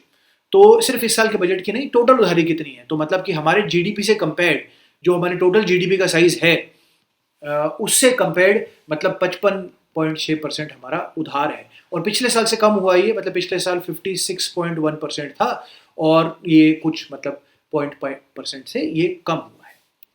ठीक है, तो ये हुई मोटी मोटी बात कि भाई इनकम कितना है, एक्सपेंस कितना है, डेप्ट कितना है उसमें। अब आ जाते हैं एक नए और इंपॉर्टेंट एस्पेक्ट के ऊपर। साथ ही फाइनेंस मिनिस्टर ने इस बार बात की है ये कि जो फाइनेंस कमीशन आर्टिकल 280 जो कॉन्स्टिट्यूशन का है, उसके अंदर एक फाइनेंस कमीशन, एक कॉन्स्टिट्यूशनल बॉडी होती है, वो टैक्सेस का डेवल्यूशन सेंटर और स्टेट में कैसे हो और बिटवीन स्टेट्स कैसे हो, इस पर रिकमेंडेशन करती है। आर्टिकल 281 के अंतर्गत मतलब उसके अकॉर्डिंग, आर्टिकल 281 के अकॉर्डिंग जो कॉन्स्टिट्यूशन ऑफ इंडिया का है, वो अपनी एक रिपोर्ट पब्लिश करती है, प्रिंट करती है। ये जो रिपोर्ट है, अब ये 2026 से लेकर 2030-31 तक ये वैलिड रहेगी, और ये फॉर्मूला चलेगा, जो 16th फॉर्मूला है ये वाला, ये चलेगा। अभी तक पिछले 15th फाइनेंस कमीशन के हिसाब से ये पिछला वाला फॉर्मूला चल रहा था। तो अब 16th फाइनेंस कमीशन ने जो रिपोर्ट सबमिट की है उसमें क्या कहा है, उसमें पहले तो उन्होंने ये कहा है कि जो सेंटर और स्टेट्स के बीच में जो टैक्स डिवल्यूशन है उसको हम छेड़ेंगे नहीं। सेंटर अभी 41% ऑफ इट्स टैक्स, जो ये टोटल टैक्स कलेक्ट होता है, स्टेट्स को दे रहा है 15th फाइनेंस कमीशन के हिसाब से, और वैसा ही चलता रहेगा, इसमें चेंज नहीं करेंगे। क्यों नहीं करेंगे? इन्होंने कहा कि देखिए पहले क्या होता था कि जो टोटल टैक्स है 89.1% ऑफ जो टैक्स कलेक्ट किया जा रहा था टोटल में, वो डिस्ट्रीब्यूट हो रहा था सेंटर और स्टेट्स के बीच में। लेकिन अब पिछले कुछ साल में सेंट्रल गवर्नमेंट ने बड़े सारे सेस और बड़े सारे सरचार्ज लगा रखे हैं। ये जो सेस और सरचार्ज होते हैं बेसिकली, इसका ये भी टैक्स के ही तरीके हैं, पर ये इससे जो टैक्स कलेक्ट होता है ये सेंटर और स्टेट के बीच में डिस्ट्रीब्यूट नहीं होता, ये सिर्फ सेंट्रल गवर्नमेंट को ही जाता है। तो फाइनेंस कमीशन ने कहा कि जहां पहले 89.1% ऑफ जो टोटल टैक्स कलेक्शन था उसका डिस्ट्रीब्यूशन होता था, अब वो कम होके कहीं 74% टू 80% ही जो टैक्स कलेक्ट किया जाता है सिर्फ वही डिस्ट्रीब्यूट किया जाता है स्टेट्स के साथ। तो मतलब कि फर्ज कीजिए कि आप इसमें से आप कहते थे कि भाई ये वाला जो है ये मैं डिस्ट्रीब्यूट करूंगा, लेकिन अब आप कहते हैं कि भाई साहब अब मैं कम ही डिस्ट्रीब्यूट करूंगा, मतलब कि एक ज्यादा भाग अब आप कुछ कह रहे हैं ये तो डिस्ट्रीब्यूट होगा भी नहीं। तो ये कह रहे हैं कि जो डिस्ट्रीब्यूट हो रहा है उसका तो 41% ही बना रहे, क्योंकि पहले ही आप अब एक कम भाग का डिस्ट्रीब्यूशन कर रहे हैं। तो ये बोला फाइनेंस कमीशन ने। और दूसरा, इन्होंने कुछ फॉर्मूला में चेंजेस किए हैं। एक तो मतलब फॉर्मूला में, अब किस फॉर्मूला में चेंज किए हैं कि बिटवीन स्टेट्स, अब बड़ी सारी स्टेट्स हैं, तो बिटवीन स्टेट्स किस तरह से किस स्टेट को कितना टैक्स रेवेन्यू जाएगा, उस फॉर्मूला को चेंज किया है। पहले क्या होता था कि टैक्स एफर्ट, कि भाई आप कितना टैक्स कलेक्ट करते हैं, मतलब टैक्स कलेक्ट करने एफर्ट करते हैं, उसके ऊपर 2.5% आपको अ, मतलब डिसाइड होता था कि आपको ये पैसा मिलेगा या नहीं मिलेगा। ठीक है। अब इसके अलावा डेमोग्राफिक परफॉर्मेंस माने कि आपकी पॉपुलेशन कितनी कम हो गई है, बेसिकली आपने एफर्ट करके जो पॉपुलेशन ग्रोथ रेट है वो कितना रिड्यूस कर लिया, उसके ऊपर 12.5% था। ठीक है। ये सदर्न स्टेट्स की बेसिकली डेमोग्राफिक परफॉर्मेंस बेटर है क्योंकि उनकी पॉपुलेशन कम है, वो ज़्यादा डेवलप्ड है। इन जनरल जो सदर्न स्टेट्स ऑफ इंडिया है, माने तमिलनाडु, केरला, आंध्र प्रदेश, तेलंगाना, कर्नाटका, है ना, मतलब इस तरह की जो स्टेट्स हैं उनकी डेमोग्राफिक परफॉर्मेंस ज़्यादा है, तो उसका वेटेज कम कर दिया गया है, 12.5% से 10% कर दिया गया है। ये टैक्स एफर्ट वाला तो हेड ही हटा दिया, अब ये हेड एग्जिस्ट नहीं करता, आगे इसका कोई कॉरस्पॉन्डिंग हेड नहीं है यहाँ पे। और फिर है इनकम डिस्टेंस का क्राइटेरिया। इनकम डिस्टेंस का क्राइटेरिया ये है, इनकम डिस्टेंस का क्राइटेरिया, मैं इसको एक तो पेन का कलर चेंज कर लेता हूँ पहले, है ना, पेन का कलर चेंज कर लेता हूँ, इसको ब्लैक कर लेते हैं, कहाँ गया ब्लैक, ब्लैक में कहाँ गया, ठीक है। तो इनकम डिस्टेंस का क्राइटेरिया ये है कि आपकी जो जो स्टेट्स की एवरेज इनकम है, अगर सारी स्टेट्स की हम इनकम मिलाएं और देखें एवरेज में कितनी, कुछ ऑब्वियसली ऊपर हैं, कुछ ज़्यादा अमीर हैं, कुछ मतलब कम कमाते हैं, तो जो एवरेज इनकम है उस एवरेज से आपका डिस्टेंस कितना है, इनकम डिस्टेंस कितना है। फर्ज कीजिए आप नीचे हैं एवरेज से, कितना नीचे हैं, 5% नीचे हैं, 10% नीचे हैं, कितना नीचे हैं आप एवरेज से, तो जितना आपका इनकम डिस्टेंस होगा एवरेज से, उसके बेसिस के ऊपर आपको टैक्स दिया जाएगा, मतलब आपको टैक्स शेयर रेवेन्यू और दिया जाएगा, जितना ज़्यादा डिस्टेंस होगा उतना ज़्यादा आपको पैसा देंगे। तो इसको पहले 45% वेटेज थी और अब इसको 42.5% वेटेज है, मतलब ये भी 2.5% जो है ये कम कर दिया वेटेज। और फिर फॉरेस्ट एंड इकोलॉजी कवर जो है कि आपकी स्टेट के अंदर कितना है, वो 10% था, वो 10% पे ही है, इसमें चेंज नहीं हुआ। एरिया आपका स्टेट का कितना बड़ा है, इस पे पहले 15% वेटेज था और अब ये कम कर दिया वेटेज और 10% पे ला दिया है। ठीक है। फिर इसके बाद पॉपुलेशन, आपकी जनसंख्या कितनी है, इसकी वेटेज थी 15% और इसके वेटेज बढ़ा के 17.5% कर दी गई, मतलब जिनकी पॉपुलेशन ज़्यादा है उनको और पैसा मिलेगा, जैसे बिहार यूपी की पॉपुलेशन ज़्यादा है, काफ़ी ज़्यादा है, तो ज़्यादा पॉपुलर स्टेट्स को, जैसे वेस्ट बंगाल की भी है, तो उनको ज़्यादा, नॉर्दर्न स्टेट्स की इन जनरल ज़्यादा है सदर्न स्टेट से कंपेयर, उनको ज़्यादा पैसा मिलेगा। इसमें टोटल में आप देखिए जो एक बड़ा चेंज हुआ है वो ये है कि ये जो हेड है ये बिल्कुल नया ऐड किया गया है, कंट्रीब्यूशन टू जीडीपी का, जिसको 10% की वेटेज दी गई है। जो चीज़ हमने घटाई थी ना, देखिए ये 2.5% का हटा दिया था, ये यहाँ पे 2.5% कम हुआ था, यहाँ पे 2.5% कम हुआ था, तो यहाँ पे 5% कम हुआ था, तो ये सारे जो कम कम करके कम हुए थे उसका एक नया पैरामीटर क्रिएट कर दिया गया है, कंट्रीब्यूशन टू जीडीपी। जो स्टेट को, जो गवर्नमेंट को ज्यादा टैक्स देता है, जहां से ज्यादा टैक्स आता है, सदर्न स्टेट से ज्यादा टैक्स आता है सेंट्रल गवर्नमेंट की तरफ, तो उनको फिर रिटर्न के अंदर टैक्स, जो कलेक्टेड टैक्स का भी एक ज्यादा शेयर दिया जाएगा 10%। इससे आप देखिए अगर ये टोटल फॉर्मूला से सदर्न स्टेट्स ऑफ इंडिया को अब फायदा होगा, जो कि होना भी चाहिए था। पहले उनको मतलब वो टैक्स ज्यादा देते थे और उनको रिटर्न में कम आता था, तो अब उनको ज्यादा आएगा। और पहले क्या था कि डेमोग्राफिक परफॉर्मेंस उनकी अच्छी थी लेकिन उसके लिए उनको इतना वेटेज नहीं मिलता था क्योंकि पॉपुलेशन क्राइटेरिया को 15% था और डेमोग्राफिक परफॉर्मेंस को 12.5%। माने जिन स्टेट्स की खराब एडमिनिस्ट्रेशन हुई और खराब एडमिनिस्ट्रेशन की वजह से पॉवर्टी ज्यादा रही, इलिटरेसी ज्यादा रही, तो पॉपुलेशन भी ज्यादा रही और उनको ज्यादा पैसा मिल रहा है। और जिन्होंने अच्छा एजुकेशन प्रमोट किया, गरीबी घटाई और उस वजह से बर्थ रेट भी घट गया, तो ग्रोथ रेट घट गया, तो उनको कम पैसा मिल रहा था। तो ये सदर्न स्टेट्स का ग्रीवियंस था। ये एक और भी ग्रीवियंस था कि भाई हम टैक्स किटी में ज्यादा पैसा डिस्ट्रीब्यूट करते हैं, हम डालते ज्यादा लेकिन हमको मिलता कम है। तो अब इसका अगर जो नेट इफेक्ट देखा जाए इस पूरे फॉर्मूला का, तो सदर्न स्टेट्स को एक अच्छा और हेल्दी कंपनसेशन पहले से ज्यादा मिलेगा और ये एक अच्छी बात भी है। तो ये तो बात की। अब हमने 16th फाइनेंस कमीशन के रिकमेंडेशंस की।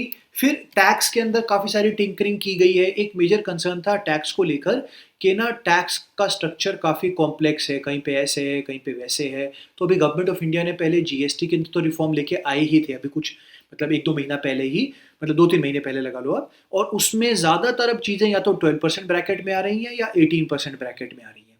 तो इसको थोड़ा सिंप्लीफाई किया गया है जीएसटी को पहले ही। और इसके अलावा जो import duty, export duty, anti dumping duty, ये सब भी ना काफ़ी कॉम्प्लेक्स है और इसके कारण काफ़ी डिफ़िकल्टी होती है, खासकर एमएसएमईज़ को कंप्लाई करने के लिए। तो एक तो इसको सिंप्लीफाई करने के लिए गवर्नमेंट इनिशिएटिव ले रही है, बजट में उन्होंने कहा। और दूसरा, इन्होंने कस्टम्स ड्यूटी इंसेंटिव्स अनाउंस किए हैं, कस्टम्स ड्यूटी जिससे कि फ़ायदा हो इंडियन मरीन सेक्टर को, लेदर इंडस्ट्री को, टेक्सटाइल प्रोडक्ट्स को, और जो इंडिया की एनर्जी ट्रांजिशन को स्पीड अप करने के लिए, माने कि जो ट्रेडिशनल ऑयल और कोल गैस बेस्ड जो इंडस्ट्री है उसको शिफ्ट करने के लिए ग्रीन सोर्सेज की तरफ, ग्रीन की तरफ, वो बेशक वो इसमें हम न्यूक्लियर भी ग्रीन में गिन लेते हैं, या फिर जो मतलब सन सन से सोलर पावर इंडस्ट्री हुई या विंड पावर इंडस्ट्री हुई, इस तरह की जो ग्रीन इंडस्ट्री हुई। तो इसके लिए कस्टम्स ड्यूटी इंसेंटिव्स अनाउंस किए हैं टैक्स में। अदरवाइज बाकी के टैक्स में कोई पर्सनल इनकम टैक्स के ऊपर या कोई कॉर्पोरेट टैक्स के ऊपर कोई मेजर चेंज अनाउंस नहीं किया गया है इस बजट को लेके। थोड़े बहुत मतलब टीसीएस में चेंजेस किए गए हैं कि भाई आप मतलब फॉरेन ट्रैवल में जाते थे तो पहले कितना टीसीएस दे देते थे, अब कितना टीसीएस दोगे, वो एडवांस में जो टैक्स जमा कराने वाली बात होती है वो कम किया है, पर टोटल टैक्स उतना ही है। तो टैक्सेस में कोई बहुत ज़्यादा चेंजेस नहीं किए गए हैं, बस कुछ सेक्टर्स को इंसेंटिव दिए गए हैं। फिर अब हम आते हैं क्रिटिकल एनालिसिस के ऊपर कि ऑपोजिशन ने क्या क्रिटिसिज्म किए हैं और उनका एनालिसिस भी करेंगे कि क्या वो सही क्रिटिसिज्म है कि मतलब ऐसे ही मतलब ऑपोजिशन क्रिटिसिज्म करता भी है just for the sake of doing criticism, तो कितना उसमें तथ्य है, कितना उसमें वैलिडिटी है। तो जो चिदम्बरम जी ने कहा ऑपोजिशन की तरफ से, जो कि फॉर्मर फाइनेंस मिनिस्टर रह चुके हैं, कि इकोनॉमिक सर्वे के अंदर जो क्रिटिकल प्रॉब्लम्स पॉइंट आउट की गई हैं, मतलब गवर्नमेंट ऑफ इंडिया का ही जो इकोनॉमिक सर्वे जो उन्होंने प्रेजेंट किया और जो इकोनॉमिक एक्सपर्ट्स ने पॉइंट आउट किया, उन प्रॉब्लम्स को सफिशिएंटली एड्रेस नहीं किया गया है बजट के अंदर। और उन्होंने 10 पॉइंट्स को पॉइंट आउट किया। उन्होंने कहा पहले तो यूएस टैरिफ्स के साथ कैसे डील करेंगे, जो एक्सपोर्टर्स के ऊपर लगाए गए हैं उसके साथ कैसे डील करेंगे। तो इसके ऊपर कोई बहुत होलिस्टिक स्ट्रैटेजी नहीं पॉइंट आउट की गई। हम ये ज़रूर कह दें कि बजट के अंदर ऑलरेडी हमने देखा कि मरीन, लेदर और टेक्सटाइल सेक्टर्स के ऊपर कुछ इंसेंटिव्स ऑलरेडी गवर्नमेंट ने अनाउंस किए हैं। क्रिटिसिज्म ये है कि ये सफिशिएंट नहीं है स्केल के अंदर।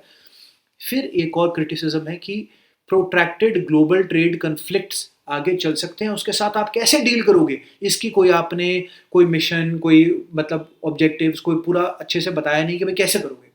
लेकिन आप गवर्नमेंट ऑफ इंडिया की तरफ से देखिए तो फाइनेंस मिनिस्टर ने जो क्रिटिकल इंडस्ट्रीज हैं, वो रेयर अर्थ मेटल हो या रेयर अर्थ के अलावा सेमीकंडक्टर्स हो, जो कि काफ़ी स्ट्रैटेजिकली इंपॉर्टेंट भी बन चुके हैं, उनको लेकर तो खासकर गवर्नमेंट ऑफ इंडिया ने स्पेसिफिक अनाउंसमेंट्स की हैं बजट के अंदर। और ये इंटरनेशनल ग्लोबल ट्रेड प्रॉब्लम्स में सबसे क्रिटिकल प्रॉब्लम्स हैं। हाँ, लेकिन सारी प्रॉब्लम्स को ऑब्वियसली नहीं एड्रेस किया गया, काफ़ी सारी लेंथ एंड विड्थ के अंदर प्रॉब्लम्स हैं। फिर widening trade deficit with China, इसको कैसे एड्रेस करेंगे, इसको लेकर कोई भी स्पेसिफिक मतलब बजट के अंदर हमको कुछ सुनने को नहीं मिला कि क्या मतलब हमारी टेक्निक रहेगी इसको एड्रेस करने के लिए। ऑब्वियसली एक जनरल चीज़ तो ये है कि अगर हम अपने एमएसएमईज को ज़्यादा कॉम्पिटिटिव बनाएं, है ना, तो फिर वो जो हम इंपोर्ट कर रहे हैं चाइना से कुछ, उसको सब्स्टिट्यूट कर पाएंगे, यहीं पे मैन्युफैक्चर कर पाएंगे। तो ये एक जनरल बात है, लेकिन कोई स्पेसिफिक स्ट्रैटेजी इसको लेकर हमने नहीं बनाई। ये एक काफ़ी बड़ी प्रॉब्लम है हमारे पास। फिर low gross fixed capital formation and the private sectors reluctance to invest, माने कि हमारे पास टोटल कैपिटल इन्वेस्टमेंट और कैपिटल फॉर्मेशन कम हो रहा है, इसकी स्पीड स्लो हो रही है और प्राइवेट सेक्टर भी पैसा नहीं लगाना चाहता। खासकर इस एंगल से ये कहना चाहते हैं कि जो फॉरेन पोर्टफोलियो इन्वेस्टर है इंडिया से होर्ड्स में बाहर जा रहा है, माने कि जो पोर्टफोलियो इन्वेस्टर है वो इंडिया में इन्वेस्ट करने की जगह वो पैसा बाहर जा रहा है काफ़ी ज़्यादा मात्रा में, हम देख रहे हैं। और खासकर जब से ये ट्रेड वॉर शुरू हुई है और इंडिया के ऊपर टैरिफ्स लगे हैं, उससे जो रेट है फॉरेन पोर्टफोलियो इन्वेस्टमेंट का बाहर जाने वाले का, ये काफ़ी बढ़ गया है। और हमको किसी तरह से इसको वापस इंडिया में लाना चाहिए, और ऐसा नहीं हुआ है। बल्कि आप देखिए कि बजट के अंदर ना एक जो सिक्योरिटीज ट्रांजैक्शन टैक्स बढ़ाने का भी अनाउंसमेंट हुआ था, उससे मार्केट ने नेगेटिवली उसको रिएक्ट किया और सेंसेक्स और जो निफ्टी है वो गिर गए थे। तो हालांकि रिकवर कर ही जाते हैं ऑब्वियसली, पर मतलब विद टाइम। लेकिन पॉइंट बीइंग के मार्केट ने उसको सही तरीके से रिसीव नहीं किया, और इस टाइम हमको इन्वेस्टर्स को, खासकर जो एफपीआई हमारा बाहर जा रहा है, उसको हमको रोक के वापस लाने की जरूरत है। फिर uncertain outlook for FDI and persistent outflow FPI, जो हमने अभी अभी बात की कि एफपीआई बाहर जा रहा है और एफडीआई इंडिया में आने का भी अनसर्टन आउटलुक है। अनसर्टन आउटलुक क्यों है? क्योंकि देखिए रुपी का काफी डिक्लाइन हो रहा है, रुपी का डेप्रिसिएशन काफी सिग्निफिकेंट तरीके से हो रहा है। और आप देखिए कि गोल्ड का इन्वेस्टमेंट बढ़ भी रहा है, ऑब्वियसली काफी पैरेलल के अंदर गोल्ड के प्राइसेस कितने बढ़ गए हैं। मतलब ओवरऑल तो अभी भी बढ़े हुए हैं, बेशक वो गिराव भी हुआ, लेकिन अब ओवरऑल मतलब काफी बढ़े हुए हैं। और ये पैरेलल चल रहा है रूपी के गिराव के साथ। इससे इंडिया के अंदर जो एफडीआई का इन्वेस्टमेंट का आउटलुक है मीडियम टू लॉन्ग टर्म का, वो अच्छा नहीं है। उसको उसके लिए हम क्या करेंगे? ऑलरेडी आरबीआई 3 बार अभी ओपन मार्केट ऑपरेशंस के द्वारा इंटरवीन कर चुका है, और क्या कर सकते हैं इसको एड्रेस करने के लिए? इसके लिए कोई खासा ठोस प्लान नहीं आया है। फिर slow fiscal consolidation in violation of FRBM. अब पिछले साल जो फाइनेंस मिनिस्टर ने कहा था कि फिस्कल डेफिसिट के जो रिडक्शन के जो टारगेट्स हैं, ये लॉ है, इस लॉ के अंतर्गत जो कहे गए हैं उसको छोड़कर हम ऐसे क्यों नहीं बात करते कि टोटल डेप्ट टू जीडीपी रेशो के टर्म्स में बात करते हैं, कि टोटल डेप्ट टू जीडीपी रेशो को हम कम करके 50% या 51% तक, 1% ऊपर नीचे 50% तक ले आएंगे, कुछ तकरीबन 2030-31 तक ऐसे ले आएंगे। उन्होंने कहा कि ये फिस्कल डेफिसिट को छोड़ते हैं एज अ पैरामीटर और हम टोटल डेप्ट टू जीडीपी रेशो की बात करते हैं। लेकिन एफआरबीएम जो एक एग्जिस्टिंग लॉ है, उसके अंदर फिस्कल डेफिसिट के, रेवेन्यू डेफिसिट के टारगेट्स हैं जो कि लीगली बाइंडिंग है, और जिस रेट पे कम करना चाहिए वो नहीं किया जा रहा। ये ऑपोजिशन ने क्रिटिसाइज किया है कि ये जरूरी है करना, और आप उस मेजर की बात ही नहीं करें क्योंकि आप शायद सही तरीके से अचीव नहीं कर पा रहे, तो आप बोल रहे हैं चलो उसकी बात ही मत करो, हम तो इस मेजर की बात करेंगे। तो एक ये क्रिटिसिज्म है। फिर डिसकनेक्ट। अच्छा, और ये कहने से मतलब नहीं कि government obviously fiscal deficient measures की बात नहीं कर रही है। गवर्नमेंट ने फिस्कल डेफिशिएंट मेजर की बात करते हुए, हमने पहले बात की, उन्होंने बताया कि 4.3% ऑफ जीडीपी पे आ गया है हमारा जो फिस्कल डेफिसिट है। लेकिन गवर्नमेंट फाइनेंस मिनिस्टर कह रहे हैं कि इसके अलावा क्यों ना हम उस मेजर की बात करें, माने कि वो कह रहे हैं कि ये कम इंपॉर्टेंट है। फिर disconnect between official inflation data and household spending on essential such as education, health care and transport. तो आप देखिए गवर्नमेंट की तरफ से तो वो कहते हैं भाई इन्फ्लेशन कंट्रोल में है, इन्फ्लेशन रिड्यूस हो रही है, ऐसी बड़ी सारी रिपोर्ट्स के भाई ये तो कंट्रोल के अंदर ही है। लेकिन आम आदमी के परस्पेक्टिव से देखिए कि एजुकेशन की जो कॉस्ट कितनी ज़्यादा बढ़ गई है, मेडिकल की केयर की कॉस्ट कितनी ज़्यादा बढ़ी हुई है।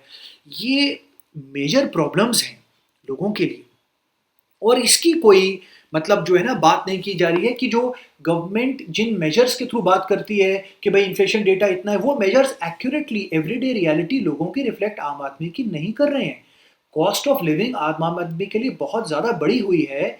उसको जो जो अपने ट्रेडिशनल इंस्ट्रूमेंट्स हैं, माने जैसे वो इन्वेस्ट करता था बैंक के अंदर अगर एफडी के साथ, तो उसके ऊपर रिटर्न नहीं मिल रहा है, तो उसको रिस्की इन्वेस्टमेंट के अंदर स्टॉक मार्केट के अंदर जाना पड़ रहा है जहां रिस्क प्रोफाइल बहुत ज़्यादा है, और इस बंदे के पास उतना पैसा नहीं है कि वो इतना रिस्क प्रोफाइल झेल सके जितना इसमें मार्केट में फ्लक्चुएशन है। एफडी सेफर इंस्ट्रूमेंट था पर उस पर रिटर्न नहीं मिल रहा है, उधर से इन्फ्लेशन बढ़ रहा है। तो आप जिन टर्म्स के अंदर बात कर रहे हैं इन्फ्लेशन की या कॉस्ट ऑफ लिविंग की, वो एक्चुअल ग्राउंड रियलिटी को रिफ्लेक्ट नहीं करते हैं, और इसको एड्रेस करते हुए आपने कोई मेजर स्टेप नहीं लिया। ये क्रिटिसिज्म ऑपोजिशन ने किया है। इसके अलावा एमएसएमईज के अंदर वाइड स्प्रेड डिस्ट्रेस है और वाइड स्प्रेड लेवल पर वो क्लोजर हो रहा है। तो इसको लेकर आप क्या करेंगे? अब गवर्नमेंट ने टू बी फेयर लिक्विडिटी को एड्रेस करते हुए काफ़ी सारी चीज़ों की बात की है, लेकिन इसके अलावा लिक्विडिटी के अलावा टेक्नोलॉजी एक्सेस का भी क्वेश्चन है, और क्या ये जो मेजर्स हैं फाइनेंस और लिक्विडिटी एक्सेस के, ये सफिशिएंट रहेंगे, इसका भी क्वेश्चन है। इसके अलावा unemployment among youth, large scale पे अनएम्प्लॉयमेंट है। गवर्नमेंट ने बात की कि एएचपीज माने कि जो असिस्टिव जो हेल्थ केयर प्रोफेशनल्स हैं एडिशनल जो हैं, उनके द्वारा या ऑरेंज इकोनॉमी के द्वारा या सेल्फ हेल्प एंटरप्रेन्योरशिप के द्वारा गवर्नमेंट ने इस तरह की बातें की, भाई हम प्रमोट करेंगे जो एंटरप्रेन्योरशिप है। इसके अलावा गवर्नमेंट ने बजट के अंदर टूरिज़्म की भी बात की कि टूरिज़्म को प्रमोट करेंगे और वहाँ से भी यूथ के लिए जो एम्प्लॉयमेंट के एवेन्यूज़ को जनरेट करने के लिए हम कोशिश करेंगे। इस तरह की बात की है, लेकिन क्या ये सफिशिएंट है to address unemployment among youth? अब देखिए, ऑफिशियल फिगर्स क्या कहती हैं और ग्राउंड रियलिटी क्या कहती है, इसके बीच में डिस्क्रिपेंसी हो सकती है, इसके बीच में गैप हो सकता है। तो यहाँ पर जो एक्चुअल मेजर क्रिटिसिज्म है, इसका जो बड़ा एक क्वेश्चन है वो यहाँ पर आता है कि ऑफिशियल फिगर और ग्राउंड रियलिटी के बीच में भी डिस्क्रिपेंसी हो सकती है कि एक्चुअली कितनी अनएम्प्लॉयमेंट है। फिर deteriorating urban infrastructure amid rapid urbanisation. हम देखें कि इस बजट के अंदर जो अर्बन एलोकेशन है ना, वो काफ़ी कम कर दी गई है। तकरीबन 11% का रिडक्शन हुआ है अर्बन एलोकेशन में। हालांकि bulk of the GDP urban areas allocate करते हैं और प्रॉब्लम्स भी बहुत ज़्यादा हैं। क्वालिटी ऑफ लाइफ के वेरियस एस्पेक्ट्स की प्रॉब्लम बहुत ज़्यादा है अर्बन एरियाज में। और इस बजट का भी जो टोटल बजट है उसका तकरीबन 30% या 33%, तकरीबन एक तिहाई तो सिर्फ रेल और मेट्रो प्रोजेक्ट्स को ही जा रहा है। माने कि बाकी का जितना एसेंशियल्स है, वो वाटर सप्लाई को लेकर हो या वो सीवरेज को लेकर हो, ड्रेनेज को लेकर हो, सॉलिड वेस्ट मैनेजमेंट को लेकर हो, या फिर जो लास्ट माइल कनेक्टिविटी वाला जो इंफ्रास्ट्रक्चर है वो बसेस के थ्रू हो या टू व्हीलर्स के थ्रू हो या थ्री व्हीलर्स के थ्रू हो, या फिर जो हाउसिंग और इलेक्ट्रिसिटी, ये वाली जो बातें हैं, और इंक्लूडिंग जो स्वच्छ भारत अभियान अर्बन है, इन सभी के बजट्स में काफ़ी सिग्निफिकेंट कट किए गए हैं इस बार के बजट के अंदर। माने कि अर्बन बजट्स के अंदर काफ़ी कमी की गई है, हालांकि यहाँ पर काफ़ी ज़्यादा ज़रूरत है। तो ये एक मेजर क्रिटिसिज्म है इस बजट के बजट रीएलोकेशंस का भी। तो ऑल इन ऑल ये हमारा एक टोटल एनालिसिस है of what this budget holds, finance commission की रिकमेंडेशंस, इनकम एक्सपेंडिचर डेफिसिट और इसका क्रिटिकल एनालिसिस। आपके कोई क्वेश्चंस हो तो आप कमेंट में लिख सकते हैं। I will try my best to answer them. Thank you. I am Vikram Kaushal and it has been really nice teaching you at Arab Academy.